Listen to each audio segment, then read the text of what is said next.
നമ്മുടെ പ്രിയ സുഹൃത്തുക്കളുടെ മറാക്കിഷിലാണുള്ളത്. ഇതാ മനു മഹേഷ് എന്ന പ്രോഗ്രാമില്ല ഗ്യാപ്പിൽ ഞങ്ങളൊന്ന് വേറെ സ്ഥലത്ത് പോവാണ്. അപ്പൊ ആ ഒരു ഗ്യാപ്പില് 2 ചായ കുടിക്കാണ്ടി വന്നാണ്.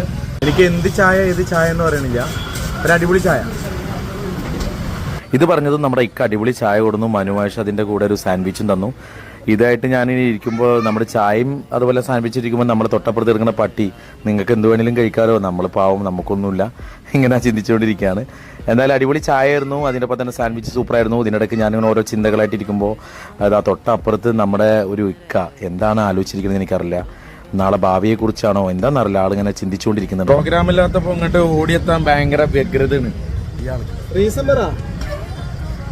ബാബുസ്വാമി നന്നായി ചായ ഉണ്ടാക്കും. ബാബുസ്വാമി നൃത്തം ചെയ്യും. ബാബുസ്വാമി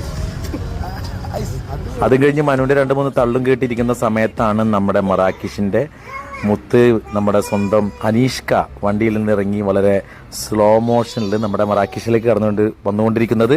മറാക്കിഷിന്റെ ഒരു ഉടമസ്ഥനാണ്, വേറെയും പാർട്ട്നേഴ്സ് ഉണ്ട്. എന്തായാലും മറാക്കിഷ് എടപ്പാൾ നമുക്കറിയാം. എടപ്പാള് തൃശ്ശൂർ റോട്ടിലുള്ളൊരു കഫേയാണ്, അടിപൊളിയാണ്. 24 hours ഉണ്ട്. നമ്മളിപ്പോൾ രാത്രികളോ അർദ്ധരാത്രിയിലും രാത്രിയൊക്കെ യാത്ര കഴിഞ്ഞ് വരുന്നവർക്കൊക്കെ ധൈര്യമായിട്ട് അവിടെ പോയിരുന്ന് ചായ അടിക്കാനും നല്ല വൈബായിട്ടിരിക്കാനും പറ്റിയ നല്ലൊരു ഇടാണ്. അപ്പോൾ എല്ലാവരും വരിക. ഞങ്ങളുടെ സുഹൃത്തുക്കളുടെ സംരംഭമാണ്. എല്ലാവർക്കും അറിയാം, എടപ്പാൾ വരുന്നവർക്കൊക്കെ അറിയാം. ഞങ്ങളും ഇടയ്ക്കൊക്കെ അവിടെ വന്നിട്ട് ചായ അടിക്കാനൊക്കെ പോകാറുണ്ട്, ഇതുപോലെ കഥകളൊക്കെ പറഞ്ഞിരിക്കാറുണ്ട്. എന്തായാലും എല്ലാവർക്കും വെൽക്കം.